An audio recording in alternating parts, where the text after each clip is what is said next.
So we are going to get started on our talk today. I'll just give you a brief overview of what we are going to cover today. So we're going to talk about intermittent fasting. What the heck is it? What is it not? What are the different types or protocols of intermittent fasting that are out there? And then we're going to talk about why to do it in the first place. So what are the benefits that we hear a lot about? And then, Google is great, but let's dive a little bit into the science and see what, the science has to say about it. Although we won't get too sciencey today because that will just confuse everyone, I'm sure. We're also going to compare it to traditional forms of dieting and, where there's continuous energy restriction or your so-called like low-calorie diets. We're going to talk about the upsides, the downsides of intermittent fasting. I'll tell you a little bit about my own personal experiments and experience with intermittent fasting. And then I'll give you some practical tips on how you can implement it into your current lifestyle.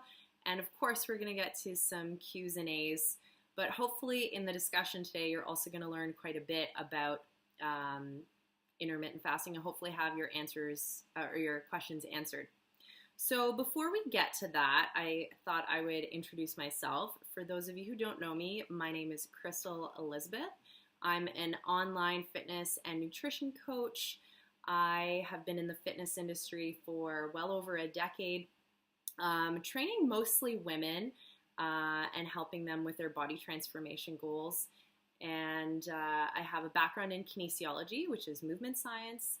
I was also trained as a naturopathic doctor, although I'm no longer practicing. And I'm also a former natural figure competitor. So I have had a lot of experience in the last 13 years with nutrition, with diets, with exercise, and seeing how your body transforms with these things. So naturally, when I learned about intermittent fasting a couple of years ago, it sparked my interest because, like many things, there are fads when it comes to diets and nutrition. And it sparked my interest enough to do more research and to try it for myself. So I wanted to share with you what I learned about it. And maybe it's something that interests you enough that you'd want to try yourself. So, okay. So there's a lot of hype, a lot of buzz around intermittent fasting as, a new diet to try. There's a bajillion diets out there, right? We've heard of the paleo diet, the Atkins diet, the low carb diet, the this diet, the that diet, and it's really overwhelming when you go to a bookstore and you see that section and you're like, what the heck am I going to choose in terms of the next thing to see if it works for me? And one thing that I wanted to say is that intermittent fasting is not a diet per se. It is more of a pattern of eating that you can incorporate into your day-to-day life, whether you choose vegan, whether you're vegetarian, whether you're paleo, whether you're a mix, which is kind of the camp that I fall into. Hey, Jessica, nice of you to join us. So it's not a diet. It's really a pattern of eating that you can fit into your lifestyle. And that's what I feel like I've done. With periods of time where it's more strict and periods of time where it's a lot more relaxed. So what the heck is intermittent fasting? Let's start with that. So it's periods of time when you are not going to be consuming food. There's a fasting period and then there's a feeding period. So exactly what you think, like time that you are going to be eating. And if you think about it, on a day-to-day basis, we do this in some form, some way, shape, or form, right? You go to sleep. Let's hope that it's 8 hours, right? We're getting a good quantity of sleep as well as quality. But 8 hours you are sleeping, you are in the fasted state. You're not consuming food, and there's a lot going on in your body with your hormones and with rest and recovery.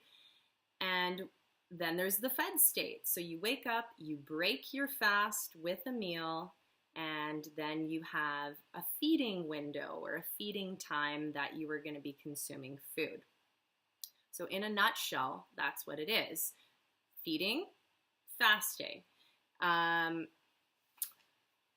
So one of the main things when it comes to intermittent fasting, or really any diet that's out there, there's a couple of main things that they're all focusing on in an effort to do a few things. And as it relates to today's talk, I'll probably talk a lot more about like weight loss and fat loss, because I think that's one of the big reasons why people are interested in intermittent fasting. They want to see what changes that can happen with their body. Hey, Danielle. So as it relates to both traditional dieting as well as intermittent fasting, caloric restriction is a big piece of the puzzle in helping people with weight loss and fat loss, as is regulating hormones, particularly the hormones around metabolism and hormones in general, because it's a system, right? They all interact with one another. They give each other messages, and they produce an effect in your body. So without getting too in depth into the hormones, the only one that we're really going to talk about today, or the main one, is going to be insulin. So insulin is something that you're probably familiar with. It's our main hormone that helps with growth and with storage. And what happens in the fed state, you consume food, your insulin is released so that your sugar that hit the bloodstream from your meal gets absorbed out of the blood and into your cells, where it's usable as energy. The problem with insulin is that in our day-to-day North American diet, we're consuming usually way too many calories, and we're consuming a lot of foods that are processed, that are taxing our bodies and making our insulin way overproduced, which over time can really lead to less sensitivity and your body not responding as well to insulin. And what happens when we have more calories than our body needs with these big spikes of insulin? We are going to have a lot of storage that happens, storage in the form of fat. And that is a big problem. So when you're constantly in the feeding state, your body is releasing insulin, especially if you have a diet that's high in carbohydrates or high in processed foods. And insulin, when it's elevated, you actually are blocking fat loss, and you're not able to get into a state where your body is naturally breaking down its own fats. So the concept behind intermittent fasting is that if we can increase the period of time that our body is in a fasted state, then our insulin levels are going to be lower. Our body is going to be breaking down stored form of energy in the form of stored sugar, which is called glycogen. And once it gets past glycogen, the best next place to look for extra energy is going to be your fat cells. So the concept behind intermittent fasting, again, is to try to increase the length of time that we're not consuming food so that our body can start breaking down fats in our body. So it's kind of interesting. So we'll touch upon insulin a little bit more as we continue further into the talk, but that's really just the gist of it. So the fast allows you to turn on those fat burning mechanisms because you're keeping your insulin levels lower. Okay, so again, if you guys have any, no problem, Laura. If you guys have any questions that come up, just pop them into the comment box, and I'll see if I can answer them as I'm going along with the talk. So there's different types of fasting, and as a concept, it's never been something new. People have been doing fasting for a very long period of time, centuries and centuries. When you think about different religions, Ramadan is a religious fast, and people are doing this, albeit there's different, they're from morning till evening or dusk till dawn, I believe that they're fasting. But as it relates to IF and common practices, there's a few different types. So we're going to touch upon them very briefly, and then I'm going to talk a little bit more about one of them in particular, the one that I have the most experience with. So you could do once a month fast, where you pick one day out of the month and you're not eating anything. So let's say it's going to be on a weekend. Your last meal is dinner on Friday night. You could fast overnight, eat nothing the whole day, and then break your fast in the evening with dinner. And you've just fasted for 24 hours. Not saying that that's going to be easy or whatnot, but there's one type. You could do it once a month and you're having a fast. You could do it once a week. You could do it twice a week.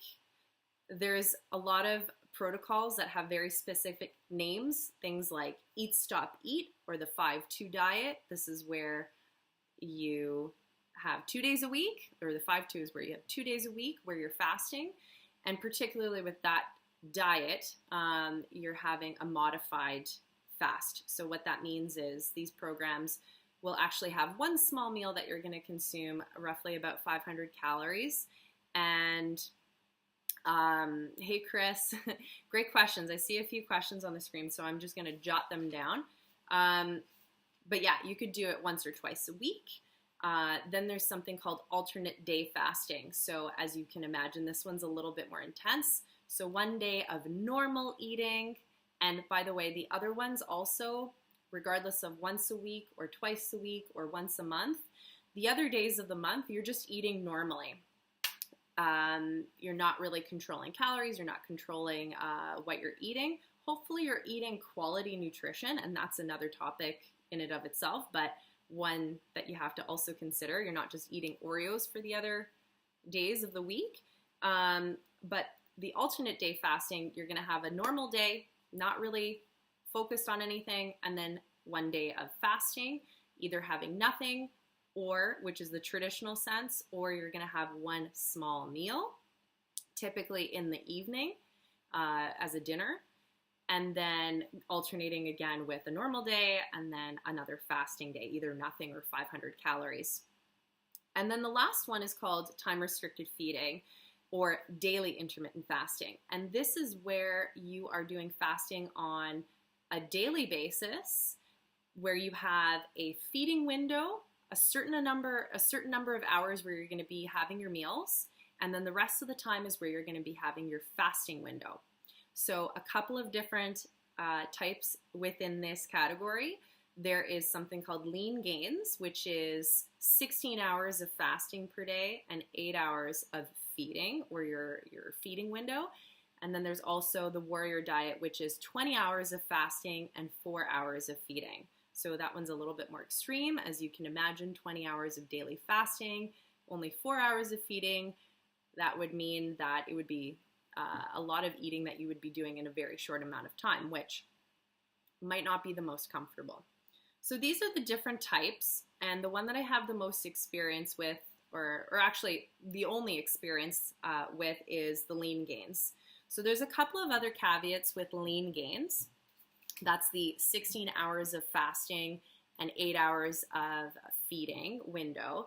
There's also cycling of your calories and your carbs. So what that means is you're going to have days where you're going to be consuming lower amounts of calories, lower amounts of carbs, and you're going to have days where you're going to have higher amounts of calories and higher amounts of carbs. So carb and calorie cycling also in here. And the specific on that is that it also coincides with your exercise and training schedule. So I think of this kind of like intuitive eating, where you are giving your body more fuel on the days that you're working out and giving your body less fuel on days where you're not moving as much, you're sitting on your butt. It kind of makes sense, doesn't it? Okay, the other little caveats with lean gains, or the 16-8 approach, is that you're going to train in the fasted state which is, prolonging that effect of your body breaking down fat in order to give your body fuel during the workout, and hopefully not tapping into your muscle stores because you don't want that.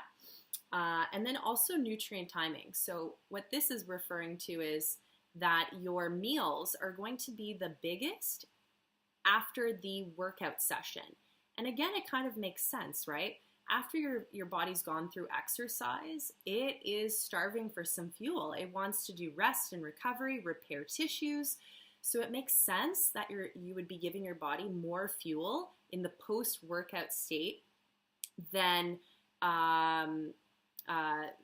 around those times, like first thing in the morning. And if any of you guys tuned into my Insta story just a couple of hours ago, I mentioned the same thing. So today I'm having a workout later in the day, in the afternoon. So my workouts, even though I'm not fasting this entire period, my meals, are going to be smaller. And then before the workout and after the workout for my dinner, I'm going to have a big portion. So I really think of it as like a way of intuitive eating as well, which is why I like this form of intermittent fasting so much.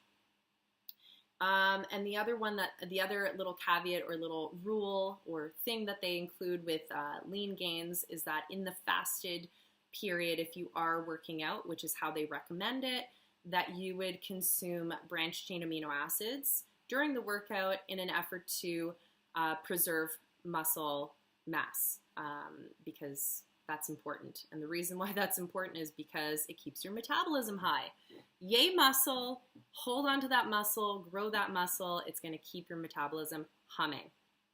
Okay, so take a breath. We just went over the different types of fasting. So we had once a month, once a week, twice a week. You can modify it where you have a small meal on those fasting days. Those other days are just normal days. You don't have to worry about anything. Then you have the alternate day fasting, every other day of either consuming nothing or 500 calories approximately. Men are going to have a little bit more than women, or bigger body types are going to have more calories than smaller body types. And then we have the time restricted feeding, which is daily intermittent fasting. And then the window of time that you're fasting is going to vary anywhere from 14 to 16 hours, all the way up until 20 hours of fasting, and a very short feeding window as the feeding window. Okay, so far, so good. Let me just scroll through Instagram and see what questions came up. Okay, Laura was wondering, the best or better composition of your meal, carbs, fat, proteins, is after an intermittent fast period of the day. So hold on, let me read that again. I was wondering what the best or better composition of your meal, so the macros, the carbs, the protein, and the fats, what's the best macros to have after a fast period of the day? So I think there could be two answers to this question, Laura. I would say if it's in the post-workout state, so if you're doing daily intermittent fasting and you are fasted during your workout and now you're having your first meal post-workout, this is where your body wants carbs, this is where your body wants protein, and in order to have your body use those proteins and carbs to help with recovery, to help with regeneration, you don't want too many fats in this meal. So the macros will be more protein and carb based and less fat to help with nutrient absorption and utilization for regenerative process, like building up your muscle, building up your connective tissue, and building up a lot of the other body proteins and glycogen stores, or the stored form of sugar. But this also, the caveat is, it depends on what your goals are. So would I sit down to like a massive bowl of pasta and, a small piece of chicken and leave the fat very minimal in the post-workout if my goal was fat loss? The short answer is no. I would probably still be conscious of my macros. So, meaning I would have a smaller portion of carbs, those starchy carbs like potatoes or rice, or pasta or whatever it is that you're having, without, and then protein and lots of veggies. That would be my choice if I was focusing on weight loss or fat loss. Excuse me for 1 second. So the composition of your meal after you break your fast depends on a few things. Depends on if you're in a post-workout stage. Apologies. Also what your goals are. And if it wasn't a post-workout state, and you're breaking your fast, I would say a really balanced meal with all of the macros in maybe like a 30, 40, 30 proportion is probably going to be a pretty good meal. So protein 30%, carbs 40%, and fat 30%. I have a tickle in my throat and it's not going away. Just a second, guys.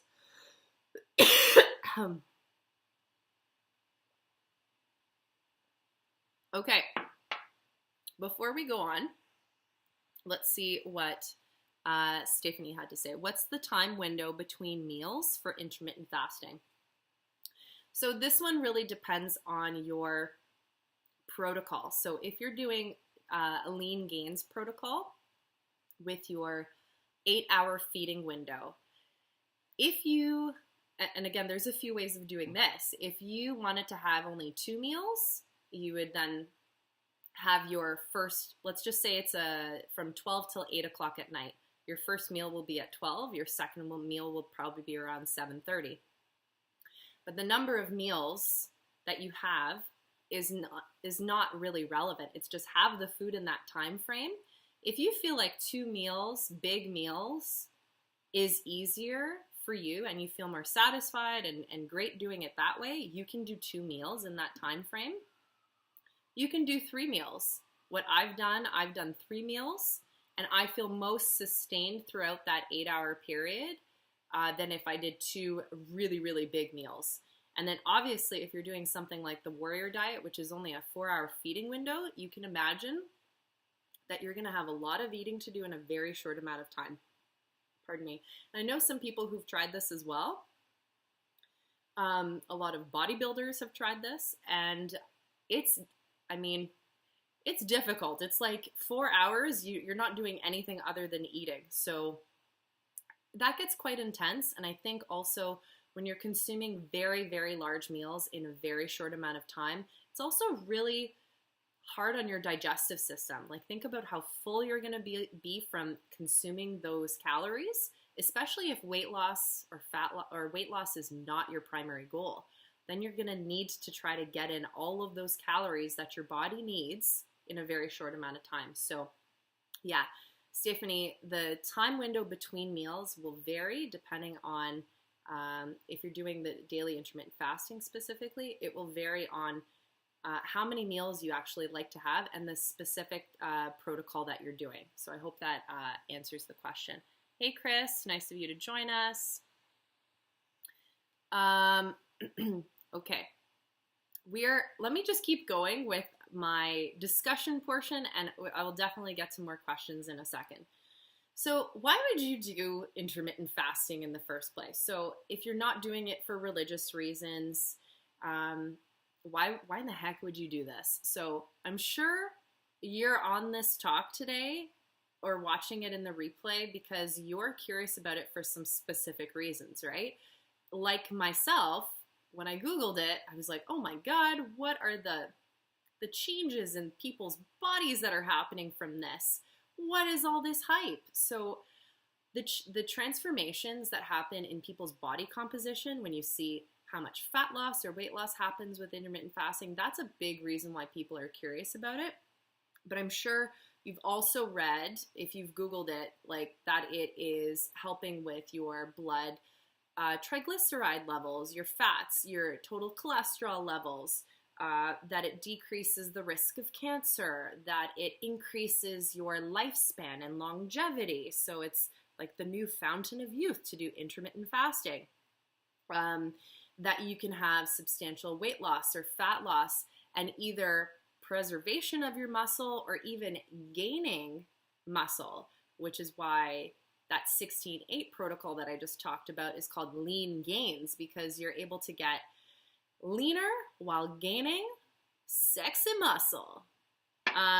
So these are the things that, you know, if you just quickly Google it, people are like, ooh, what's IF about? I want to learn about it.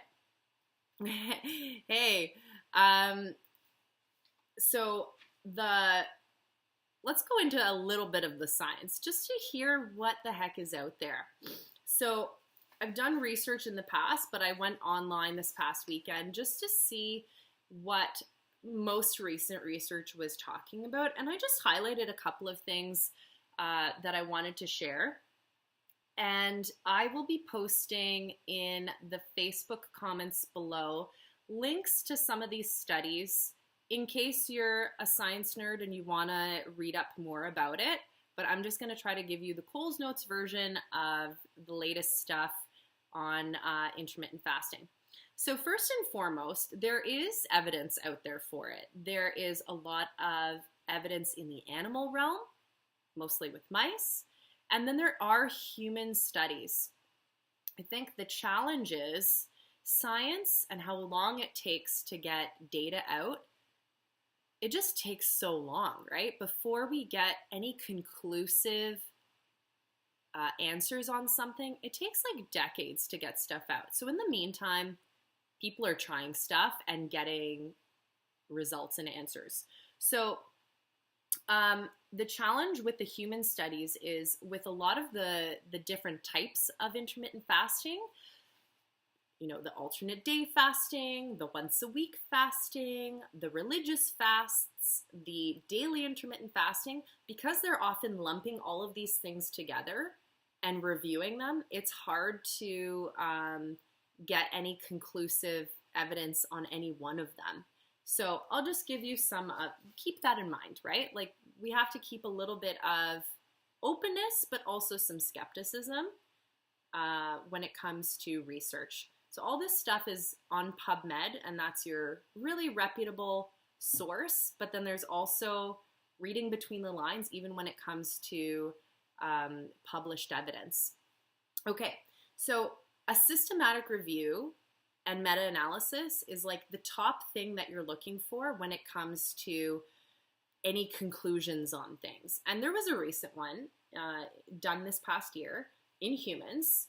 So they looked at intermittent fasting, a lot of different protocols lumped together in this review, and they compared it to normal dieting practices of that continuous energy restriction on a daily basis, which is what we know as, you know, dieting, right? Low calorie every day. I have my thoughts on that in a second. So they compared it, and also comparing it to a control where there was nothing happening with that group of people, no intervention with their diet or lifestyle, or diet. We're looking specifically at diet. And it showed that there was significant decreases in body weight with intermittent fasting compared to no intervention, but there's actually no difference between IF weight loss and regular dieting weight loss, meaning they both result in weight loss. But there's a few caveats for both systems, right? Like there's going to be drawbacks for IF and there's going to be drawbacks for regular dieting practices of caloric restriction. So I'll touch upon that in a second. So that was very interesting.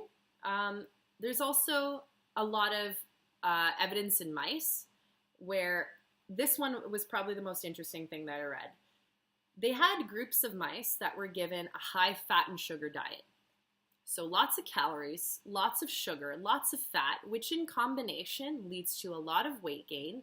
And in small populations like mice, you're going to see a lot of things like cancer happening, diabetes, obesity, a lot of those chronic, hey Matt, nice to see you, you're going to see a lot of chronic conditions start to happen in mice very quickly from having a really bad diet, basically.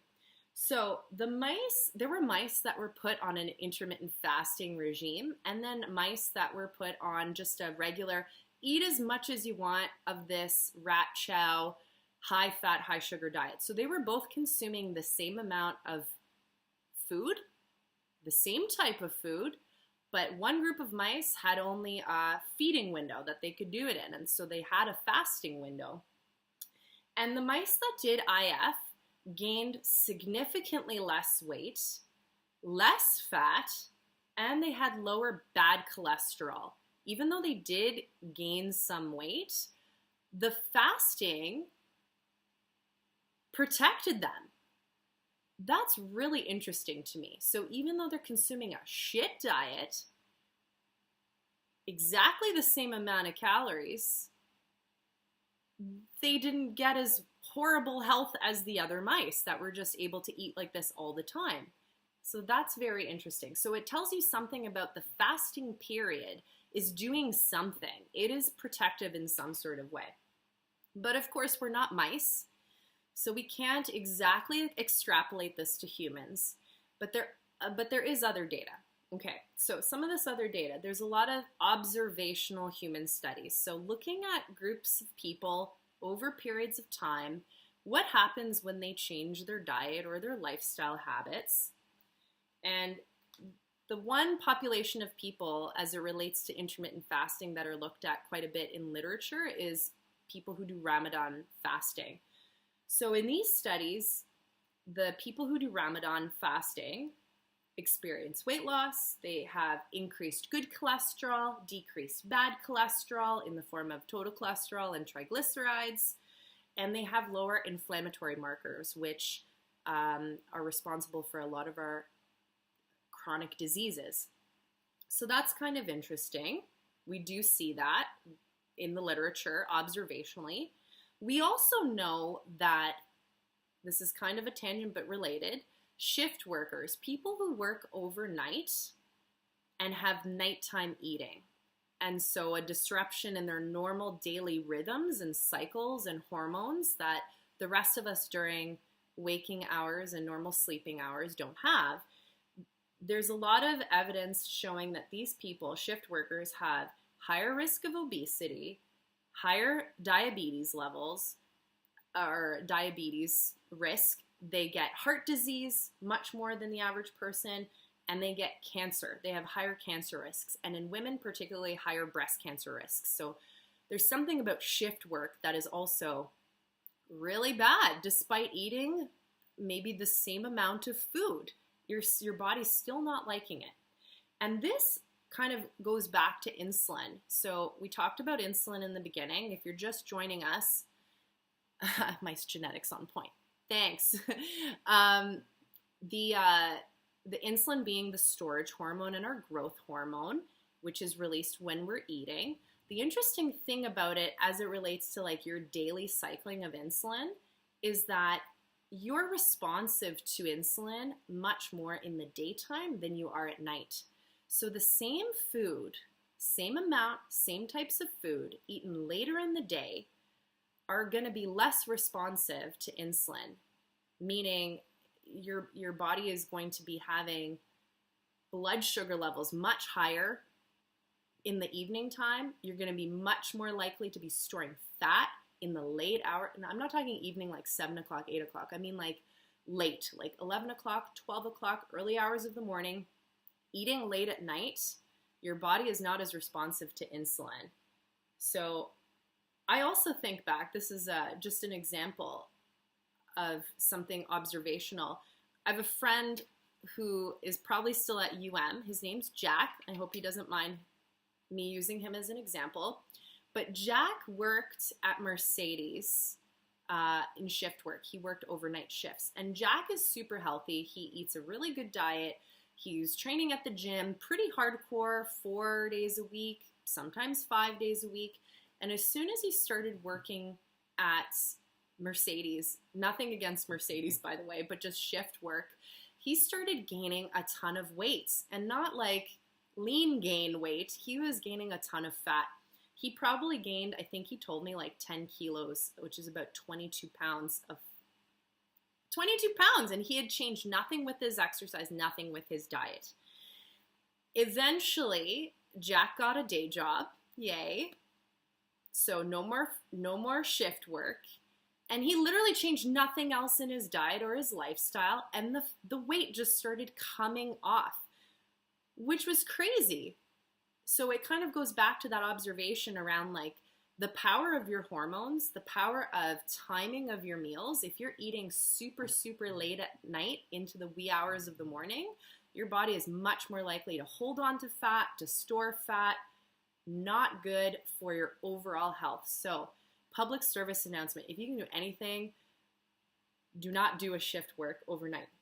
Really, really bad. So it goes back to that. If we think about intermittent fasting, if you are going to be doing a feeding window, it makes sense, like the daily intermittent fasting I'm talking about, it makes sense to do it not too late into the night. Try to do it before 10 p.m. So typically it could be like 2 till 10, 12 till 8.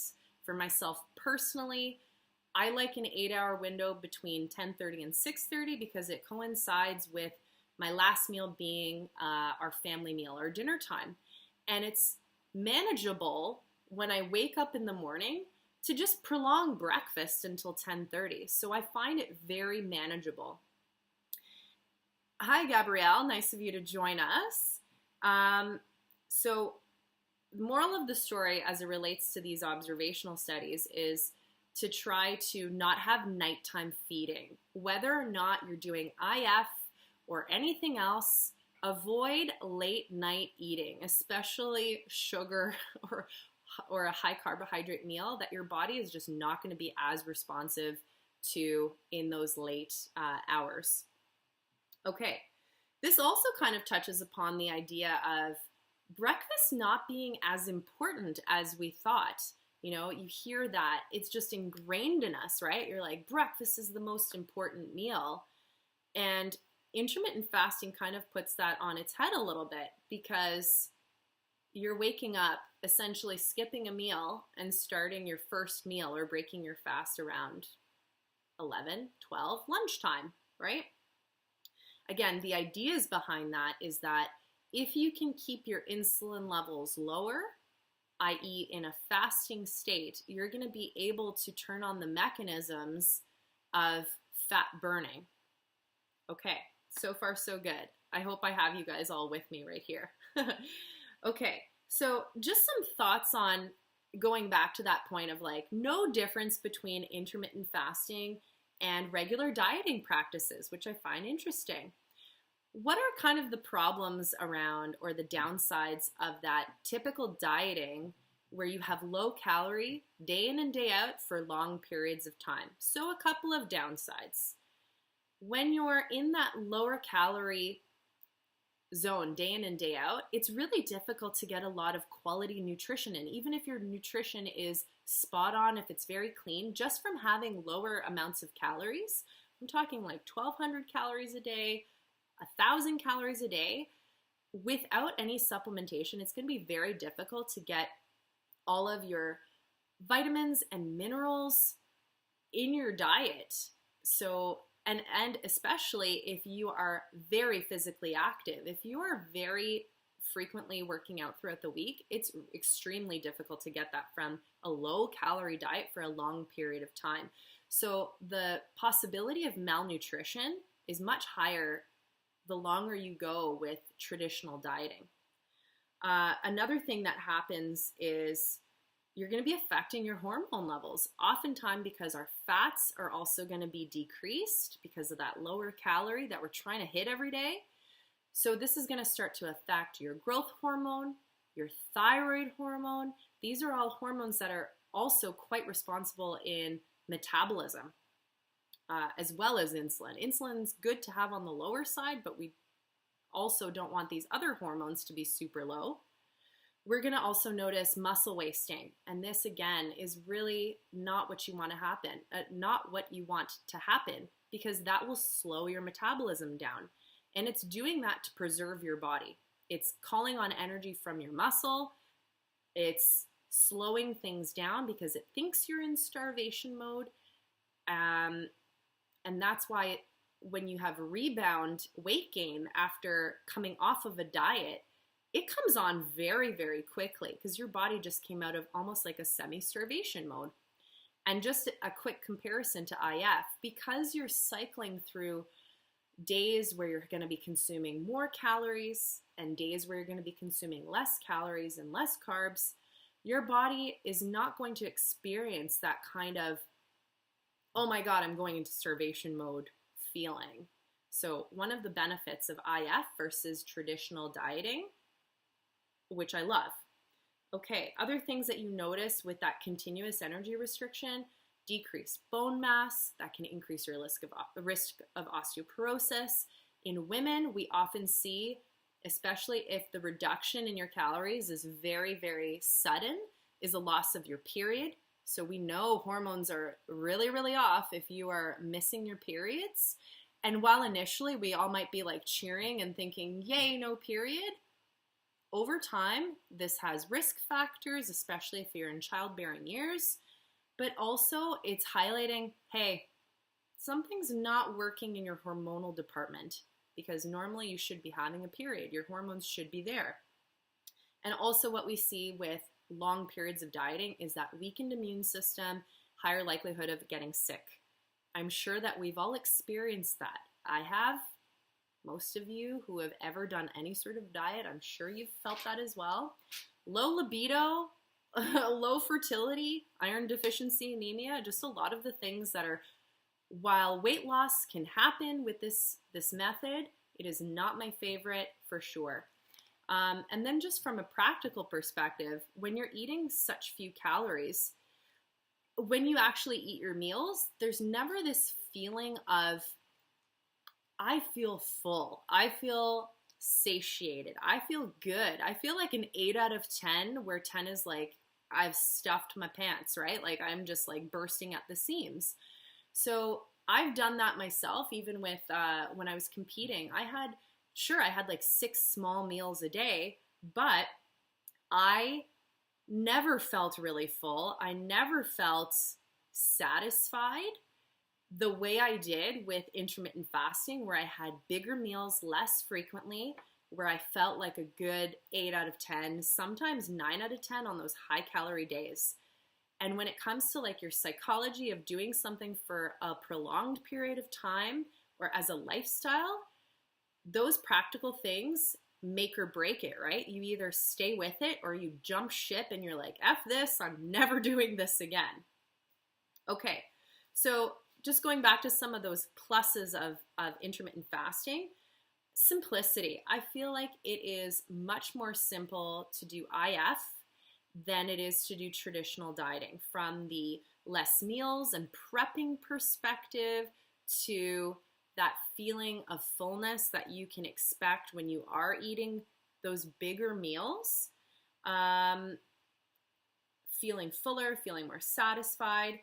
And I think because there is that cycling of days where you're consuming either your normal amounts of food or more food, and days where you're either fasting or having low calorie amounts of food, you're able to survive it. You know what I mean? It's only like one day. The next day will be a better day. You'll get your fill and it'll be okay. So from a psychological perspective, I feel like it's much easier to do than traditional dieting methods. Okay, let me just see if there's any other questions before we get to the downsides of IF. Gabrielle said, I need to eat more protein, so for me it works as a late snack. Quark. Okay, yes, gotta love the quark. For those of you who don't know what quark is, it is basically like Greek yogurt.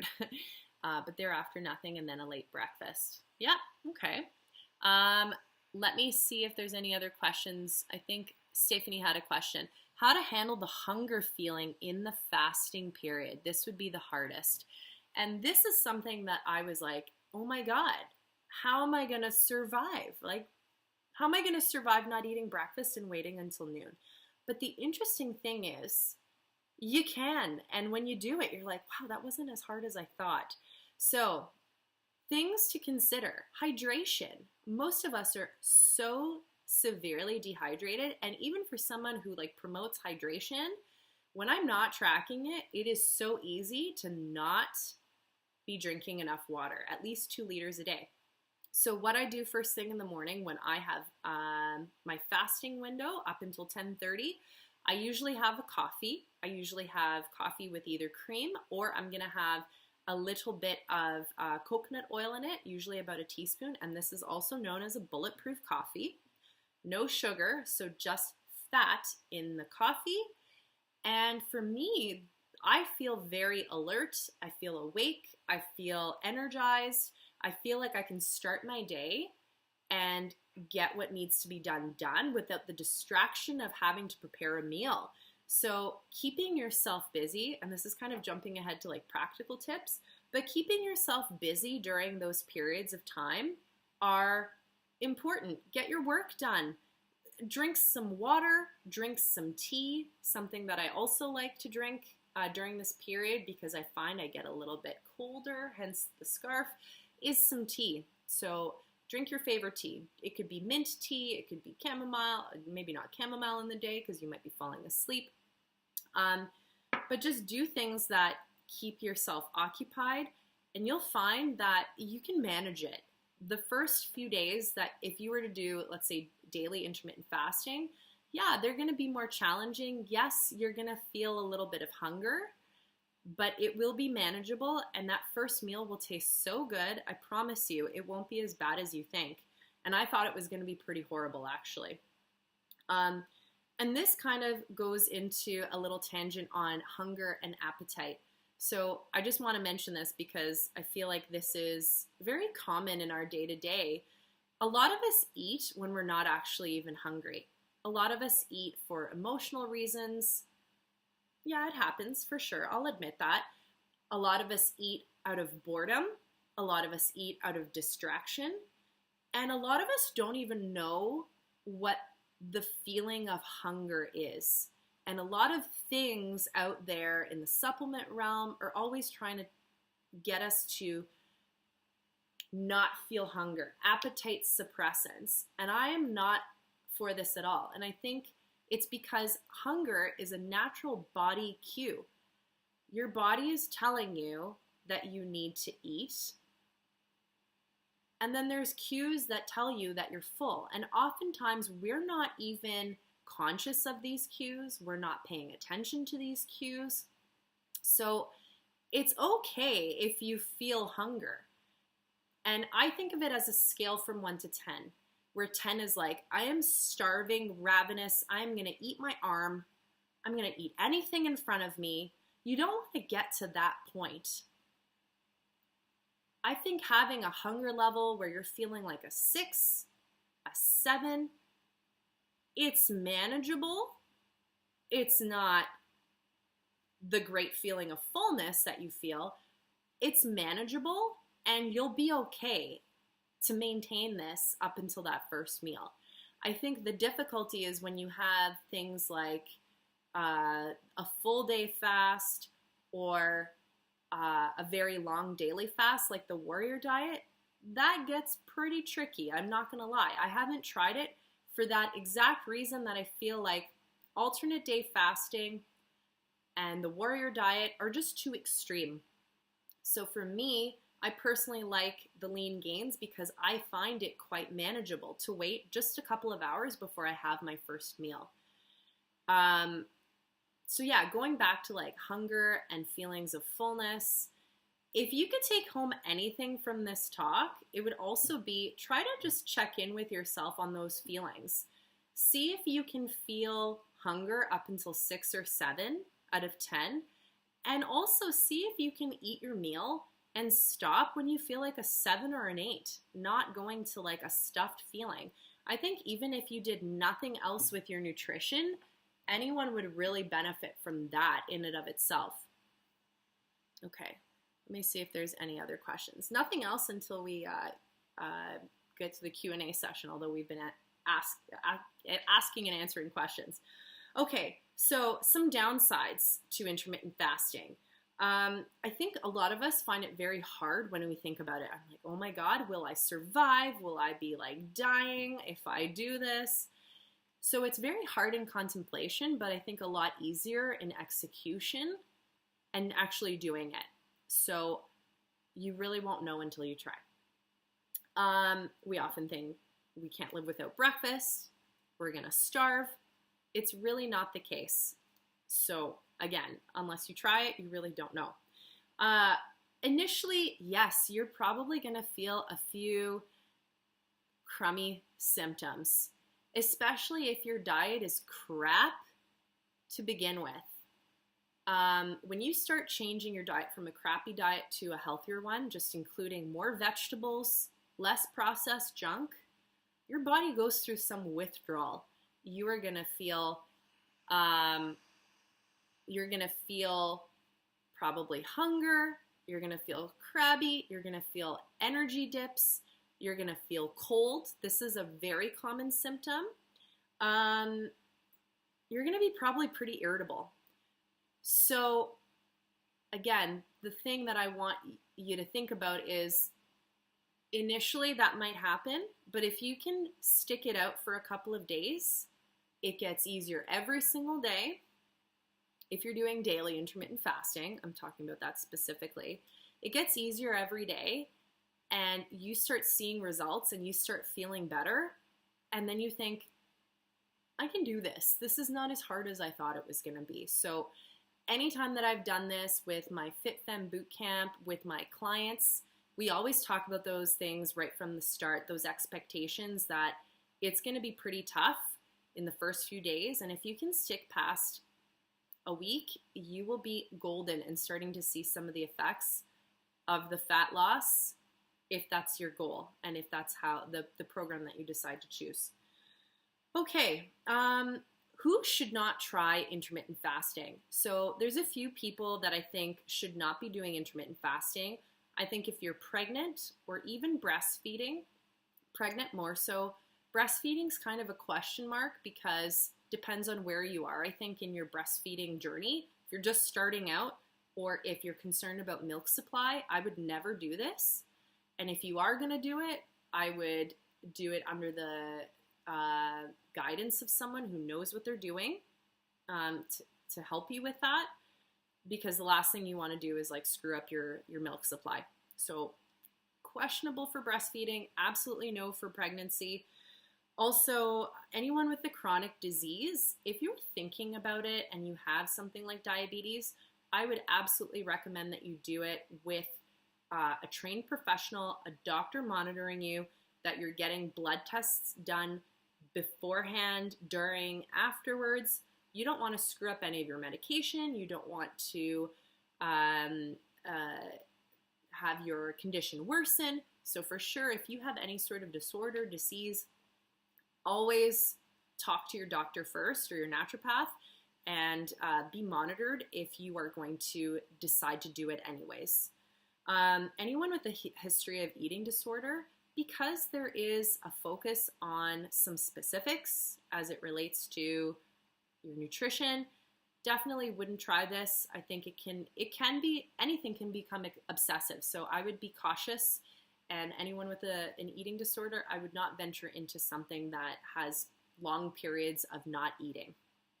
And also anyone who's really stressed out or burnt out, not the right time to be beginning something like this, especially if you choose any of the protocols that are more extreme. And anyone new to diet and exercise, probably not the first place to go gung-ho into intermittent fasting. I would be trying some more subtle approaches and approaches related to like behavior change. For example, the things around like hunger and feelings of fullness, even just checking in with yourself on that. Okay, Instagram is telling me I have less than 2 minutes remaining for this talk. So I'm going to think I'm going to have to stop it right there because we have talked about so much. I think just some practical things. If you want to try it yourself, pick one that sounds like you could do it. give it a try, maybe a fast for a 24-hour period of time, see what happens. So be curious and see what happens. Maybe jot down and record some of the things that you're doing just to see how you feel. Prepare in advance. Have those meals ready to go so that you're not wondering what to eat at the end of the day and you're in a starving period. Not a good thing to do. So preparation is key for sure. Record something so that you see what your progress is over time. And I had one question left from Maria that I'm going to just quickly answer. Does a bulletproof coffee break your fast? So technically, maybe yes, because you're consuming something with calories, but because it's fat, your body is in a fat burning mode when you're in a fasted state. So technically yes, but biochemically no. So it's okay to have a little bit of bulletproof coffee in the morning. Okay, guys, I just want to say thank you for joining this talk. If you joined us live, if you're watching this afterwards and you have more questions, please post them. I'll do my best to answer them in the comments section. And I just want to say thanks again. And you guys can check out more information on my website. It's crystal-elizabeth.com. And we will see you again for another awesome live chat. Have an awesome day, guys. Bye.